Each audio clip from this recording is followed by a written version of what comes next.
नमस्कार साथियों, mister Pandey academy में फिर से आपका एक बार स्वागत है। साथियों, जैसा कि आप जानते हैं कि इस चैनल के माध्यम से आपको previous year question paper set कराया जा रहा है। जो ऑनलाइन परीक्षा आपकी आयोजित की गई थी 2021 और 22 में, उसी क्रम में सीडीपी का मैंने ऑलरेडी सेट आप सबको दे दिया है और ये हिंदी का फर्स्ट सेट है। इसी तरीके से मैं आपको सीडीपी और हिंदी, साथ ही साथ मैथ का भी और साइंस का भी, ये सारे का मैं पैडागोजी आपको ला के दूंगा, यानी पैडागोजी का सेशन इसमें चलते रहेंगे, ठीक ना। और कोशिश ये भी रहेगा कि ईवीएस का भी मैं ला के दूँ। तो जैसे समय हमारे पास पर्याप्त बचते जाएंगे, बिल्कुल मैं एक एक टॉपिक को आपके समक्ष ला के उपस्थित रखूँगा। बिल्कुल आप अपने प्यार को इस चैनल के साथ बनाए रखें। चलिए क्वेश्चन की तरफ आगे बढ़ते हैं। जैसे कि आज जानते हैं कि गुरु पूर्णिमा है और मैं आप सभी को तहे दिल से शुभकामनाएँ देता हूँ। आप अपने गुरु को इस समय याद कीजिए, उनसे आशीर्वाद लीजिए, मनी मनी आशीर्वाद लीजिए। मैं समझ सकता हूँ कि उनके पास जाना तो मुश्किल होगा। मैं भी आज अपने गुरु से बात किया, मुझे काफ़ी अच्छा लगा। और गुरु से सर्वश्रेष्ठ कोई नहीं होता है, क्योंकि उन्हीं का सब कुछ दिया हुआ आज मेरे पास है, आपके पास है। और आगे चल के मैं यही ईश्वर से प्रार्थना करूँगा कि भविष्य में आप भी गुरु बने, एक शिक्षक के रूप में कार्य करें और बच्चे को अच्छे मार्गदर्शन देते हुए उनके जीवन को सफल बनाने का योगदान दें। आइए साथियों, मैं इसी कामना के साथ प्रश्न संख्या 1 की तरफ आगे बढ़ता हूँ। प्रश्न संख्या 1 ध्यान से पढ़िएगा। ऑप्शन आपके 4 विकल्प के साथ उपस्थित हैं। प्रत्येक प्रश्न के 1 मार्क्स आपके दिए जाते हैं, नेगेटिव मार्क्स नहीं है, तो इसलिए निश्चिंत होकर एग्ज़ाम देना है। साथ ही साथ मैं आपको बता देना चाहता हूँ कि क्वालिफाई मार्क्स 90 होते हैं, वो भी किसके लिए? जनरल कैटेगरी के लिए। अगर आप कैटेगरी वाइज में हैं, यानी ओबीसी में आप अगर हैं तो आपको 82 लाना है। साथ ही साथ अगर आप एसटी, एससी या फिर फिज़िकल प्रॉब्लम से अगर आप जूझ रहे हैं, अगर इसका सर्टिफिकेट है तो आपको सिर्फ 75 मार्क्स ही लाना है। ये सीटेट का जो पैटर्न है क्वालिफाई होने का, वो मैं आप सबके समझ रखा। तो मैं यही उम्मीद के साथ चल रहा हूँ कि आप लोग कैटेगरी वाइज का मैं ध्यान बिल्कुल रख के नहीं पढ़ाऊँगा, मैं पढ़ाऊँगा जनरल के अकॉर्डिंग, ताकि आपकी तैयारी 90 से प्लस की हो। जो भी आपके प्रश्न होंगे बहुत ही अच्छे होंगे, अब प्रीवियस ईयर क्वेश्चन पेपर होंगे। तो बिना देरी किए प्रत्येक प्रश्न का उत्तर आप दीजिए और मैं आपको यहाँ पर गाइड करते चलूँगा। आइए साथियों, प्रश्न संख्या पहला क्या कह रहा है? कक्षा में विद्यार्थी, ध्यान से सुनिएगा, कक्षा में विद्यार्थी विषय वस्तु को समझ आता है। अगर किसी भी विषय वस्तु को अगर पढ़ाया जा रहा है, उस पर चर्चा आयोजित की जा रही है, तो वो समझ आ रहा है, बातें हो रही है, लेक्चर हो रहा है, वो समझ आ रहा है। परंतु किंतु वे किसी चर्चा में भाग नहीं लेता है। अगर कोई चर्चा आयोजित की गई, यानी ग्रुप ए और ग्रुप बी का डिस्कशन स्टार्ट कर दिया गया कि आज पर्यावरण संबंधित डिस्कशन चालू होंगे, तो ये जो बच्चा है ये इस चर्चा में भाग, यानी खुद को इसमें आयोजित नहीं कर रहा है, खुद को इसमें इंक्लूड नहीं कर रहा है कि हम इस चर्चा में भाग लें। तो भाषा के दृष्टिकोण से उसके अंदर कौन सी कठिनाइयाँ उपस्थित है? तो मेरे साथियों, प्रत्येक ऑप्शन की तरफ चलते हैं। क्या उसे संप्रेषण संबंधित, संप्रेषण मतलब बातचीत, याद रखिएगा, कन्वर्सेशन जिसको इंग्लिश में बोलते हैं। अभिव्यक्ति संबंधित, यानी उसका का रिप्रेजेंट जो करने की जो क्षमता है उसमें उसकी प्रॉब्लम है, या गद्यता, या फिर उच्चारण संबंधित। मेरे साथियों, जो भी आपके आंसर होंगे आपकी सोच विचार और आपके अनुरूप होंगे, लेकिन ध्यान रखिएगा बच्चा को ध्यान में रखते हुए ही आपको प्रश्न का उत्तर देना है। पहली बात है, अगर बच्चा बातचीत करने में असक्षम रहता तो ये बताइए क्या वो किसी भी क्लास में अपने आप को प्रेजेंट कर पाता? नहीं। उच्चारण तो बिल्कुल उसके नहीं गलत है, क्योंकि वो जाहिर सी बात है कन्वर्सेशन कर ही रहा है, बातचीत कर रहा है। हाँ, उसको समस्या क्या हो रही है? वो खुद को अभिव्यक्त नहीं कर पा रहा है। यानी कहने का मतलब है कि जब आप देखते होंगे कि जब स्टेज पर किसी बच्चे को भाषण के लिए बुलाया जाता है तो बच्चे के हाथ पैर कांपने लगता है, ठीक ना, कांपने लगता है। और जब वो कांपता है तो इसका मतलब क्या हुआ कि वो उस सिचुएशन को फेस नहीं कर पा रहा है, अपने आप को रिप्रेजेंट वहाँ नहीं कर पा रहा है। इसलिए इसका सही आंसर ऑप्शन नंबर 2 होता है। नेक्स्ट प्रश्न की तरफ चलते हैं। साथियों, थोड़ा सा गला से मैं प्रभावित हूँ, तो प्लीज़ इतना कंसीडर जरूर करिएगा। आइए मेरे साथियों, क्वेश्चन नंबर 2 की तरफ चलते हैं कि किसे मातृभाषा पर आधारित बहुभाषिकता कहेंगे? ध्यान से सुनिएगा, किसे मातृभाषा पर आधारित बहुभाषिकता कहेंगे? मेरा कहने का मतलब ये है, प्रश्न का मतलब ये है कि मातृभाषा यानी घर की भाषा, और जब घर की भाषा से बहुभाषिकता मतलब क्या? कम से कम 2 या 2 से अधिक भाषा का ज्ञान, भाषा का ज्ञान होना आवश्यक है, तभी तो बहुभाषिकता कहलाएगी। तो प्रश्न की तरफ चलते हैं।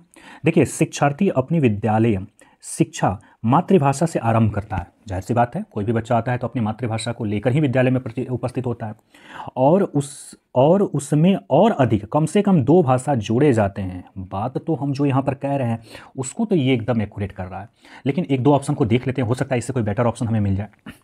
शिक्षार्थी अपनी विद्यालय शिक्षा में मातृभाषा से आरंभ करता है, आगे चल के अंग्रेजी और हिंदी पढ़ता है। यहाँ तो बात आ गई कि 2 ही भाषा अंग्रेजी और हिंदी पढ़ता है। हो सकता है उसका मातृभाषा अगर हिंदी हो तो वो अंग्रेजी ही ना पढ़ेगा, तब तो एक ही भाषा का जिक्र हुआ है, तो ये बहुभाषिकता कहाँ से हुई। प्रश्न ऑप्शन नंबर 3 में चलते हैं। शिक्षार्थी अपनी विद्यालय शिक्षा अंग्रेजी से प्रारंभ करता है, ठीक है, अंग्रेजी उसका मातृभाषा हो, आगे चल के वो 3-4 भाषा पढ़ने लगता है। चलिए आगे बढ़ते हैं। इसमें कह रहा है कि शिक्षार्थी प्राथमिक विद्यालय में अपनी मातृभाषा सीखता है, बाद में वो अंग्रेजी पढ़ने लगता है। तो मेरा कहने का मतलब है कि यहाँ पर जितने ऑप्शन हैं, इन सारे ऑप्शन में एक ऑप्शन 3 और एक ऑप्शन 1, ये दोनों ऑप्शन थोड़ा सा बेहतर लगे। अब यहाँ पर ये हमें सोचना है कि इन दोनों में बेहतर कौन सा होगा। तो एक बार प्रश्न ऑप्शन नंबर 3 को थोड़ा देख लेते हैं। शिक्षार्थी अपनी विद्यालय शिक्षा में अंग्रेजी से आरंभ करते हैं तथा आगे चलकर वो 3-4 भाषा पढ़ते हैं। ठीक है, पढ़ते हैं तो पढ़ना तो 3-4 भाषा क्या हो, 10 भाषा भी पढ़ सकता है। नहीं, बिल्कुल नहीं हो, 10 भाषा भी पढ़ सकता है, पढ़ने के लिए कौन मना किया। लेकिन यहाँ बहुभाषिकता मतलब कि बोलचाल की भाषा है। कहने का मतलब है कि मातृभाषा से आरंभ तो करता है, उस समय और अधिक कम से कम 2 भाषाएं को जोड़ दिया, 2 से 2 अधिक भाषा को जोड़ते हुए वो संप्रेषण करना प्रारंभ कर देता है, बातचीत करना चालू कर देता है। बहुभाषिकता कक्षा में, ये कक्षा क्लास का मतलब ही यही होता है कि 2 या 2 से अधिक भाषाओं का सम्मिलित क्लास। तो मेरे साथियों, इस प्रश्न का सही उत्तर 1 जाता है। आगे बढ़ते हैं। अगर मेरा एक्सप्लेनेशन समझ में आपको आता है तो ज़रूर इस सेशन को लाइक कीजिएगा, अगर हो सके तो शेयर कीजिएगा, कोई दबाव नहीं है। बस अपने प्यार को इस चैनल के साथ बनाए रखिए, यही मेरी सबसे बड़ी मूलधन है। आगे चलते हैं।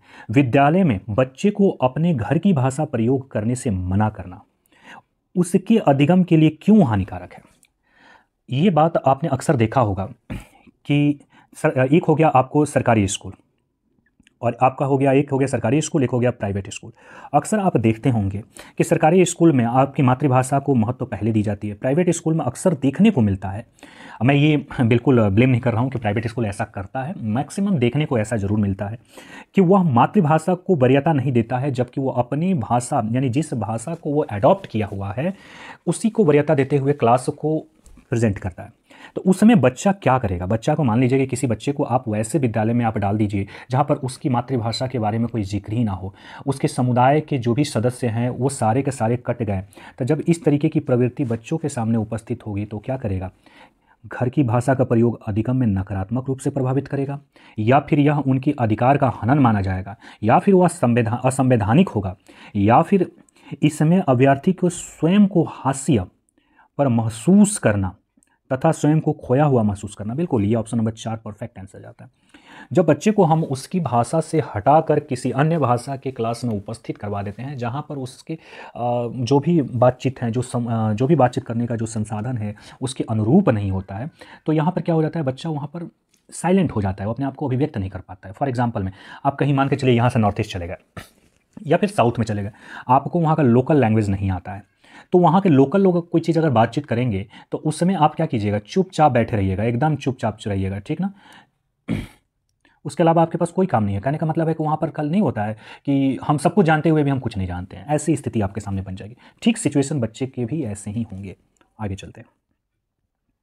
अगला प्रश्न ये कह रहा है कि जब द्विभाषी बहुभाषी लोग अपनी बहुभाषी या द्विभाषी दुनिया से प्रयुक्त भाषाओं के अर्थ समझने के लिए विभिन्न प्रकार के तर्कमूलक तरीके का प्रयोग करते हैं। क्या करते हैं, तर्कमूलक, यानी एक तर्क से दूसरा तर्क, दूसरा से तीसरा तर्क यहाँ पर आयोजित करते हैं, तो इस स्थिति को क्या कहा जाता है, तब यह स्थिति क्या कहलाती है।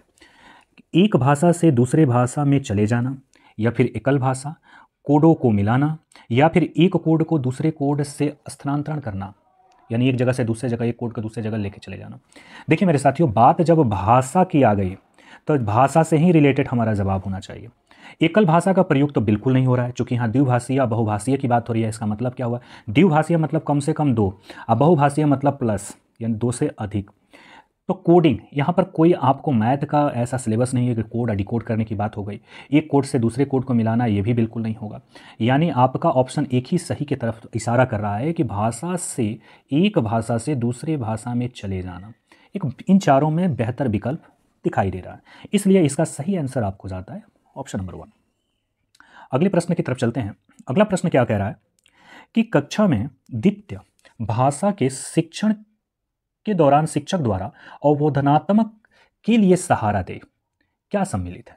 देखिए अवबोधनात्मक, थोड़ा सा अवबोध मतलब क्या हुआ, यानी अवबोध मतलब अपने आप को व्यक्त करना। ध्यान से सुनिएगा, अवबोधनात्मक यानी बोध, किसी भी चीज़ को व्यक्त करना। जब हम किसी चीज़ को व्यक्त करते हैं, अवबोध करते हैं, तो क्या है, कक्षा में द्विभाषी है। और द्वितीय भाषा का मतलब, द्वितीय भाषी कुछ भी हो सकती है। मान लीजिए कि आप अगर हिंदी भाषा क्षेत्र के हैं तो हिंदी छोड़कर आपका कुछ भी हो सकता है, इंग्लिश हो सकता है, या फिर अगर आप हिंदी नहीं होता है तो मान के चलिए कि हम असम स्टेट में चले गए, तो असम के लिए क्या हो गया, द्वितीय भाषा हिंदी हो गया, या फिर द्वितीय भाषा इंग्लिश हो गया। अगर हम केरल साइड में चले गए तो उसका द्वितीय भाषा क्या हो गया, हिंदी हो गया, यहाँ पर द्वितीय भाषा इंग्लिश हो गया। तो कहने का मतलब मेरा ये है कि जब ऐसी स्थिति होती है कक्षा में द्वितीय भाषा के शिक्षण के दौरान, अगर कोई उस भाषा को पढ़ा रहा है, एक शिक्षक द्वारा पढ़ाया जा रहा है, तो अवबोधनात्मक के लिए सहारा देना, उसकी समझ के लिए एक सहारा दिया जा रहा है, तो इसको क्या कहेंगे। देखिए तो थोड़ा सा एक एक पॉइंट को समझने का प्रयास करते हैं। चारों ऑप्शन में से कौन सा बेस्ट है, आइए देखते हैं। चेष्टा करना एवं मुख के भाव का प्रयोग करना, चलिए पहला ऑप्शन देख लेते हैं, बेहतर लग रहा है ये। घर की भाषा का सारांश, बिल्कुल नहीं है, घर की भाषा से तो कोई जिक्र ही नहीं हुआ है। शिक्षक द्वारा चित्र शब्दकोश का प्रयोग, बिल्कुल नहीं है, शब्दकोश का तो कोई मतलब ही नहीं। संकेतों का प्रयोग, अब आ ऊ ई यू ऐसा थोड़ी कुछ हो रहा है, बिल्कुल नहीं। तो यहाँ पर जो ऑप्शन एक है यही एक बेस्ट ऑप्शन इन चारों में समझ में आ रहा है। इसलिए आपका सही आंसर क्या हुआ, चेष्टाएं करना तथा मुख के भावों का प्रयोग करना। ये क्या कहलाता है, अवबोधनात्मक के लिए सहारा देना। कौन सी स्थिति में, जब बच्चा द्वितीय भाषा के शिक्षण करना प्रारंभ करता है। आइए आगे की तरफ बढ़ते हैं। अगले क्वेश्चन में क्या कुछ कहा जा रहा है, एक एक पॉइंट को समझने का प्रयास करते हैं। देखिए साथियों, सेशन अगर अच्छा लगे तो जरूर लाइक कीजिएगा। बिल्कुल मैं प्रयास यही करूंगा कि प्रीवियस ईयर क्वेश्चन पेपर जल्द से जल्द आप लोगों को कंप्लीट कराया जाए। देखिए साथियों, इतना समय नहीं बचा हुआ है कि आप एक एक सिलेबस को कंप्लीट कीजिए। सिलेबस कंप्लीट करने का समय नहीं बचा हुआ है। आप प्रैक्टिस कीजिए, जितना ज़्यादा हो सकता है प्रैक्टिस कीजिए। 2-4 मूल पॉइंट वाले जो वीडियो हैं उसको ज़रूर वॉच कीजिए, जैसे प्याजे हो गए, कोहलबर्ग हो गया, वाइगॉस्की हो गए, फिफ्थ हो गए थॉर्नडाइक हो गए। थॉर्नडाइक के बाद आपके आ जाओ बहुबुद्धि का सिद्धांत, हाँ बिल्कुल थॉर्नडाइक हो गए। और अब साथ ही साथ आपके आकलन संबंधित, असेसमेंट संबंधित अगर वीडियो हैं तो ज़रूर देखिए आपको, ठीक। सारे वीडियो आपको सारे वीडियो को बना दिया गया है और इस चैनल में जल्द से जल्द उपस्थित करा दिया जाएगा। तो एक एक करके आप इस सारे वीडियो को देखिए। जो जो इंपॉर्टेंट है, कहने का मतलब है कि जो जो क्वेश्चन प्रीवियस ईयर्स में मैक्सिमम पूछा है, मैक्सिमम प्याजे थे, कोहलबर्ग थे, वाइगॉस्की थे और थॉर्नडाइक थे। इन चारों से तो क्वेश्चन ऐसे पूछा गया था जैसे लग रहा था कि आज का पूरा सीटेट इन्हीं पर टिका हुआ है। और इस बार भी प्रश्नों की जो संख्या होगी, इनमें इन्हीं का सिद्धांत प्रतिपादित किया जाएगा। फर्क ये रहेगा कि क्वेश्चन को थोड़ा घुमाया जाएगा, क्वेश्चन को थोड़ा हेर फेर किया जाएगा, तोड़ा जाएगा, मोड़ा जाएगा, लेकिन सेंस इन्हीं से संबंधित रहेगा। इसलिए बिल्कुल इसको ध्यान में रख के कार्य कीजिए। आइए इस प्रश्न को देखते हैं। निम्नलिखित में से कौन सी एक गहन पठन की विशेषता मानी जाती है। गहन पठन का मतलब क्या हुआ कि आप उस पढ़ाई को कर रहे हैं जिसको आप बहुत अच्छे तरीके से पढ़ रहे हैं, जिससे हर एक मूल बिंदु को आप उस पर देख रहे हैं ताकि आपको कोई समस्या ना हो। आइए चलते हैं, एक एक पॉइंट को देखते हैं। प्रवाहपूर्ण पढ़ने के लिए रुचिकर बड़ी बड़ी पाठ्य सामग्री को शामिल किया जाना चाहिए। हाँ ठीक है, रुचिकर है तो थोड़ा वर्ड एक बन रहा है कि बेहतर होगा, थोड़ा एक देख लेते हैं। सही ढंग से पढ़ने के लिए शिक्षक, बिल्कुल नहीं बाबू, शिक्षक के मार्गदर्शन में तो काम करना ही नहीं है। कहने का मतलब है कि शिक्षक, सही बात है कि मार्गदर्शन तो देगा, लेकिन उसी के अनुगमन के अनुसार बच्चा अगर कार्य करेगा। अब शिक्षक बोलेगा कि बेटा यहाँ बैठो तो बच्चा बैठेगा, बेटा खड़े हो जाओ तो ठीक है बच्चा खड़े हो जाएगा, बैठ जाओ तो बैठ गया। तो ऐसी एक्टिविटी जब बच्चा करने लगे तो वो एक रोबोट थोड़ी है। आपको उसको क्रिएटिविटी देना है, उसको ज़्यादा से ज़्यादा करके सीखने पर बल देना है। तो बच्चा को हमें एक्टिव रखना है। यहाँ तो बच्चा एक्टिव ही नहीं हो रहा है, इसलिए ये प्रश्न का उत्तर तो बिल्कुल नहीं होगा। देखते हैं, सूचना को पता लगाना और पाठ्य सामग्री तीव्र गति से, नहीं, स्कैनिंग करने की बात नहीं हो रही है कि सूचना को आप पता लगाने के लिए तुरंत आप पढ़िए, बिल्कुल ऐसा नहीं है। पाठ्य सामग्री का सारांश प्राप्त करने के लिए तीव्र गति से पढ़ना। देखिए यहाँ पर कोई सारांश का जिक्र नहीं हुआ है, चूँकि यहाँ पर बात हो रही है गहन पठन की। तो जब गहन पठन तभी माना जाएगा जब उसमें रुचि उत्पन्न हो। बच्चा कोई भी नोवेल हो गया, चाहे कुछ भी हो गया, कोई भी आपका बाल मनोविज्ञान हो गया, फिर आपका क्या कहा जाता है, कहानी हो गया, बालक के लिए एक आता है पढ़ने के लिए, कमेंट में जरूर बताइएगा, थोड़ा सा मिस कर गया। तो ऐसी स्थिति कब उत्पन्न होती है? जब बच्चा को उस विषय में पढ़ने में रुचि उत्पन्न हो, अन्यथा वो रुचि के अनुरूप अगर नहीं पढ़ेगा तो वो बोरियत फील करेगा, तब वो गहन अध्ययन नहीं हो गया, तब वो एक तरीके से क्या हो गया कि हाँ बोरिंग साथ पढ़ाई हो रही है। तो इस प्रश्न का सही उत्तर ऑप्शन नंबर 1। आगे बढ़ते हैं। यहाँ पर देखिएगा, आजकल सीटेट थोड़ा सा अपने आप को डेवलप कर लिया है और एक एक ऐसे ऐसे कंडीशन आपके सामने रख रहा है। देखिए भाषाई घटक एक तो रखा गया है, थोड़ा सा मैं आगे कर लेता हूँ। देखिए सूची 1 है और यहाँ पर सूची 2 रखा गया है। ऑप्शन 1 में कह रहा है कि ध्वनि विज्ञान, अर्थ विज्ञान, वाक्य विन्यास और शब्द संरचना, और इसके कुछ यहाँ घटकों को व्याख्या किया गया है कि इनमें कौन सा सही है। तो थोड़ा देख लेते हैं। शुद्ध, इसमें ऑप्शन कह रहा है कि शुद्ध एवं प्रभावपूर्ण संप्रेषण हेतु नियम को संदर्भित। यहाँ तो कोई तो संप्रेषण संबंधित तो है नहीं, तो नहीं, ये तो होगा ही नहीं। चलिए दूसरा चलते हैं। ध्वन्यात्मक, अच्छा ध्वन्यात्मक भाषण क्रम तथा संरचना के लिए नियम का संदर्भित करना, हाँ ये तो ऑप्शन सही जा रहा है इसके साथ। अच्छा ठीक है। संप्रत्ययों को प्रस्तुति करने के शब्द और शब्दों का समायोजित रेखांकित करना है, ये तो अर्थ के लिए जा रहा है। ठीक है। वाक्य विन्यास, वाक्यों को बनाने में शब्दों के प्रयोग के नियम को बताना, बिल्कुल इसके साथ ये जाएगा। और कह रहा है कि व्याकरण चिन्ह का प्रयोग संख्या, काल, केस, व्यक्ति, लिंग, सक्रिय, निष्क्रिय, आवाज एवं अन्य अर्थों की दर्शने किए जाते हैं, ये तो इसके साथ जा रहा है शब्द संरचना में। तो इन कंडीशन में कौन कौन से आपके ऑप्शन बेहतर लग रहे हैं? देखो तो ए के साथ बी, 2 के साथ सी, 3 के साथ डी और 4 के साथ ई, यानी point number 1 is the correct answer. तो कहने का मतलब option 1 is the right answer. आगे चलते हैं। निम्नलिखित में से कौन सा एक भाषा विकास को बढ़ावा नहीं देता? ध्यान से देखिएगा, भाषा विकास को बढ़ावा नहीं देता है, तो इसका मतलब क्या हुआ? भाषा विकास को बढ़ावा नहीं देता है। अच्छा ध्यान से देखिएगा, बढ़ावा नहीं देता है, कौन सा नहीं देगा? ध्यान से देखते हैं। कह रहा है कि रोमांचक के साथ भाषा का प्रयोग व्यक्त करना, ठीक ना? तो बिल्कुल होगा भाई, किसी चीज़ को आप बेहतर तरीके से रोमांच के साथ अगर करिएगा तो जरूर होगा। घटनाओं को वार्तालाप आरंभ अंत तक अपने शब्दों को में बताना, तो कहने किसी घटना, किसी फिल्म को आपने देखा और अपने लफ्ज़ों में प्रस्तुत किया, तो ये तो सारे पॉजिटिव वर्ड है। ये भी पॉजिटिव हमें पूछा गया है नेगेटिव, तो हमें सबसे पहले फाइंड आउट करना है नेगेटिव।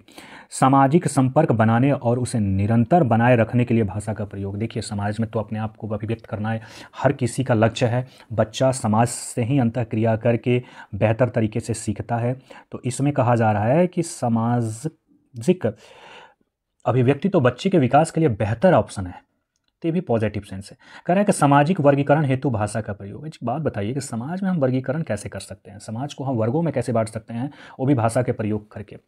ऐसे ऑप्शन आपको नेगेटिव सेंस देते हैं, और क्वेश्चन में पूछा जा रहा है नेगेटिव, तो नेगेटिव का भाई नेगेटिव, इसलिए इस आंसर का ऑप्शन हुआ 4। आगे बढ़ते हैं। अगला प्रश्न ये कह रहा है कि निम्नलिखित में से कौन सा गाय भाषा कौशल है? देखिए सिंपल सी बात है, मैं बता दे रहा हूँ, ये फैक्ट वाइज क्वेश्चन है सब, और इसको आपको याद रखना होगा। इसका option number 3 is the correct answer. बोलचाल की भाषा, जो सुनने और बोलते हैं के प्रति समझ बनाने की योग्यता। देखिए ये फैक्ट वाइज क्वेश्चन है, और इस सब क्वेश्चन को 1 वर्ड सब्स्टिट्यूशन में रखा जाता है ताकि आप एक बार सुने और उसे समझ कर रखें। देखिए नेक्स्ट ये भी आ गया। देखिए आजकल एग्जामिनर के पास क्वेश्चन की संख्या जो है वो लिमिट है, इसलिए इस सबके तरीके के फैक्ट आपको मिलेंगे, ठीक है। चलिए, भाषा अधिगम, अभ्यास और पुनर्बलन की सहायता से स्वयं स्फूर्त तरीके से होता है। यह किसका? ये व्यवहारवादियों का कहना है, ठीक ना, कि भाषा अधिगम, अभ्यास और पुनर्बलन की सहायता से। बात समझिएगा, व्यवहारवादी कहते हैं कि जो भाषा का अधिगम होगा उसमें अभ्यास की जरूरत होगी, ज़्यादा से ज़्यादा प्रैक्टिस होगा, पुनर्बलन की सहायता से ही स्वतः हुआ स्फूर्त तरीके से होता है, सीखता है, करता है। ये भी फैक्ट वाइज क्वेश्चन है, इसको आपको ध्यान में रखना है। ये कह रहा है कि निम्नलिखित में से कौन सा भाषाई अभिव्यक्ति का विकार नहीं हो सकता है? ध्यान रखिएगा, अभिव्यक्ति का विकार नहीं हो सकता है। विकार ऑलरेडी एक नेगेटिव सेंस है, और ये भी कह रहा है कि नहीं हो सकता है। इसका मतलब हो गया कि नेगेटिव, और नेगेटिव का मतलब हो गया कि हमें खोजना है पॉजिटिव। बात ध्यान रखिएगा, यहाँ पर क्वेश्चन बहुत अच्छा है, ये बहुत अच्छा, मुझे बहुत अच्छा ये प्रश्न लगा। इसी तरीके से कंफ्यूज करने वाले प्रश्न आपको मिलेंगे। निम्नलिखित में से कौन सा भाषाई अभिव्यक्त का विकार तो ऑलरेडी नेगेटिव है, नहीं हो सकता, यानी विकार नेगेटिव, नहीं नेगेटिव, तो इसका मतलब है कि इस प्रश्न में हमें खोजना क्या है? पॉजिटिव। तो चलिए देखते हैं। स्थानिक मान को समझने की कठिनाई होना, स्थानिक मान मतलब स्थानिक मान, चलिए देखते हैं, एक और देख लेते हैं। भाषा की सीमितता होना, बिल्कुल नहीं भाई, ऐसे तो बच्चा भाषा के अगर सीमित हो जाए तो बच्चा पढ़ेगा कैसे? नए शब्द सीखने में कठिनाई बिल्कुल नहीं हो सकता, सही शब्द की खोज में कठिनाई नहीं, कठिनाई तो बिल्कुल नहीं होना। अच्छा, अब यहाँ पर देखिएगा, कह रहा है कि स्थानीय मान को समझने में कठिनाई, भाषा को सीमित होना, यहाँ पर एक बात समझ में आना चाहिए आपको कि ये सेंस, ये सेंस, ये सेंस, ये तीनों के तीनों इसके विकार हैं। अब ध्यान से, भाषा को सीमित कर देना जो बच्चा सीख नहीं पाएगा। अगर बच्चा को सिखाना है तो भाषा को सीमित नहीं करना है। नए शब्द में कठिनाई नहीं होनी चाहिए, सही शब्दों की खोज में कठिनाई बिल्कुल नहीं होनी चाहिए। लेकिन यहाँ पर बात जो ये कहा जा रहा है कि स्थानिक मान को समझने की कठिनाई होना, एक बात ध्यान रखिए, स्थानीय मान को कभी समझने में उसे कठिनाई नहीं होगी, क्योंकि वह उसके फर्स्ट लैंग्वेज से जुड़ा हुआ है। याद रखिएगा, फर्स्ट लैंग्वेज से जुड़ा हुआ है। तो जब फर्स्ट लैंग्वेज क्या हो गया, मातृभाषा, ठीक ना, मदर टंग हो गया। जब मातृभाषा हो जाएगा तो मातृभाषा को समझने में उसे कभी भी कठिनाई नहीं हो सकती है, ठीक ना। आगे चलते हैं। इस क्वेश्चन का जो आंसर है वो ऑप्शन नंबर 1 है। मेरा कहने का मतलब क्या था, ध्यान से सुनिएगा, मैं समझ सकता हूँ कहीं कंफ्यूज अपना हो जाए। इसमें कह क्या रहा है कि कौन सा भाषाई अभिव्यक्त के विकार नहीं है, यानी अभिव्यक्त जो बच्चा कर रहा है, ठीक ना, उसमें स्थानीय मान को समझने की कठिनाई जो शब्द कह रहा है, ये क्या चीज़ है, विकार नहीं है कोई। इस बात को ध्यान रखिएगा, ये विकार नहीं है, ये कोई परेशानी नहीं है, ठीक ना। ये पॉजिटिव सेंस दे रहा है कि अगर स्थानीय मान को समझने में कठिनाई हो रहा है तो यहाँ पर स्थानीय मान को समझने में कठिनाई का होना ये विकार में नहीं आता है। इस बात को नज़रअंदाज नहीं कीजिएगा, ठीक ना। कुछ कुछ प्रश्न ऐसे होते हैं जो थोड़ा कंफ्यूज करते हैं, लेकिन हमें कंफ्यूज नहीं होना है। बच्चे के अंतर्निहित जन्मजात क्षमता होती है जो उन्हें भाषा के पैटर्न खोज करने में मदद करती है। देखिए, हमारे कौन से मनोवैज्ञानिक ने कहा है कि बच्चे के अंदर भाषा सीखने की जन्मजात क्षमता होती है, जिन्होंने LAD दिया है। ये कमेंट के माध्यम से आप ज़रूर बताइएगा कि वह वैज्ञानिक का नाम कौन सा है, ठीक ना। अब ये कौन से सिद्धांतवादी लोग हो गए, तो ये सहजतावादी सिद्धांत वाले। अगले प्रश्न की तरफ बढ़ते हैं। अगला प्रश्न कह रहा है कि कक्षा में शिक्षक शब्द या चित्रों के माध्यम से संप्रेषण करता है। शब्द ले लिया, चित्रण ले लिया, उसके माध्यम से संप्रेषण करता है। तो इस स्थिति में जो विद्यार्थी होता है उस विद्यार्थी को कौन से श्रेणी में रखा जाएगा। यहाँ पर ऑप्शन 4 दिए गए हैं, चारों में से कौन से श्रेणी बेहतर होंगे। संकेत देने वाला श्रेणी में रखा जाए, कि संकेत समझने वाले श्रेणी में रखा जाए, विरोध करने वाले में, या सहमति देने वाले में। तो मेरे साथियों, जब चित्र की बात आ गई, यानी कहने का मतलब है कि चित्र जो है एक तरीके से संकेत को समझने में मदद करता है। अगर किसी चित्र को देखकर, फॉर एग्जांपल आप लीजिए, मैंने यहाँ पर एक चित्र बनाया है कि ये बालक है, ठीक ना, ये बालक है और इस बालक का मैंने चित्र बनाया और इसको एब्जॉर्ब करने की बात कही। अब मैंने कहा कि इस पर एक कोई कहानी के बारे में डिस्कस किया जाए, तो बच्चा इस चित्र को देखते हुए, समझ स्थापित करते हुए कोई ना कोई कहानी बनाएगा। तो जब तक बच्चा उस संकेत को नहीं समझ पाएगा कि यह चित्र में कह क्या रहा है, मान लीजिए कि यहाँ नदी हो गया, यहाँ पर मैंने वृक्ष बना दिया, तो एक तरीके का मैंने माहौल दे दिया। यहाँ पर मैंने कहा क्या चीज़ कि बेटा ये एक घर हो गया। तो यहाँ पर कहने का मतलब क्या होगा कि एक तरीके से इस घर को, इस वृक्ष को, इस बच्चे को, इस नदी को, इस नाव को देखकर बच्चा एक अपने दिमाग में कल्पना उत्पन्न करेगा और उस समय वो क्या करेगा, एक कहानी का निर्माण कर देगा। कब, जब वो समझ स्थापित करके इस पिक्चर को देखेगा तब। आगे चलते हैं। विद्यार्थी के लेखन संरचनात्मक मूल्यांकन में क्या होना आवश्यक है। ध्यान रखिएगा, लेखन के बारे में जिक्र हो रहा है, लिखने संबंधित बारे, संरचनात्मक। तो देखिए, तो यांत्रिक त्रुटि को पेन पेंसिल के द्वारा चिन्हित किया जाना चाहिए, बिल्कुल नहीं भाई, यांत्रिक तो ऐसे ही हमारे लिए नेगेटिव है। विषय वस्तु यांत्रिक बर्तावनी, यहाँ भी ये भी नेगेटिव हो गया। अब चलिए 2 और 3 में से कौन सा बेहतर होगा, आप मुझे बताइए। एक एक प्रश्न को, एक एक ऑप्शन को पढ़ लेते हैं। विद्यार्थी द्वारा संकेतों का उपयुक्त अर्थ प्रतिपादित करने तथा प्रत्येक उद्देश्य के सोपान पर टिप्पणी करनी चाहिए। दूसरा कह रहा है कि लेखन प्रक्रिया की उत्पत्ति सभी सामग्रियों में विद्यार्थी की भागीदारी होनी चाहिए। ध्यान रखिएगा, यहाँ पर भागीदारी भी कर रहा है, पॉजिटिव सेंस दे रहा है। यहाँ पर कह रहा है कि विद्यार्थियों द्वारा संकेतों उपयुक्त अर्थ प्रतिपादित करते हुए प्राप्त उत्तरों का सोपान में टिप्पणी करनी चाहिए। इन दोनों में बेहतर कौन होगा। तो मेरे साथियों, according to the official answer key इसका आंसर जाता है 2 में। तो देख लेते हैं आखिर 2 क्यों बोला है। पहली बात है, विद्यार्थी द्वारा संकेतों के उपयुक्त अर्थ प्रतिपादित करना। कोई भी संकेत दे दिया जाए उसमें बच्चा अर्थ को बेहतर तरीके से प्रदर्शित कर ले रहा है तथा प्राप्त उद्देश्य के सोपान पर टिप्पणी करने लगता है। यानी कोई चित्र हमने दे दिया, अभी जो पहला प्रश्न बताया था उस चित्र को मैंने दे दिया और इस चित्र में बताया क्या चीज़ कि एक इसके बारे में आप समझाइए। तो यहाँ पर बच्चा जो है वो अपने आप को सही तरीके से अभिव्यक्त कर रहा है। तो इसका मतलब है कि बच्चे के अंदर सोचने समझने की क्षमता उत्पन्न हो चुकी है। बच्चा के जो उद्देश्य प्राप्त उद्देश्य के सोपान का टिप्पणी भी हम कर सकते हैं कि हाँ बच्चा ने बेहतर किया है, अच्छा किया है, या फिर उस पर वो टिप्पणी प्रस्तुत कर सकता है कि किस तरीके का ये माहौल दिया गया था, कैसे दिया गया था। यहाँ पर बच्चे के अंदर क्रिएटिविटी के साथ साथ संरचनात्मक मूल्यांकन का भी अवलोकन किया जा रहा है। आगे चलते हैं।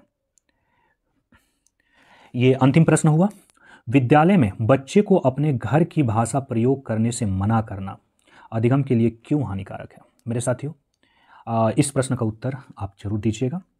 मुझे उम्मीद है कि इस प्रश्न का उत्तर आपको समझ में आ गया होगा। मिलते हैं फिर नेक्स्ट वीडियो में नेक्स्ट टॉपिक के साथ। तब तक बने रहिए मिस्टर पांडे अकेडमी के साथ।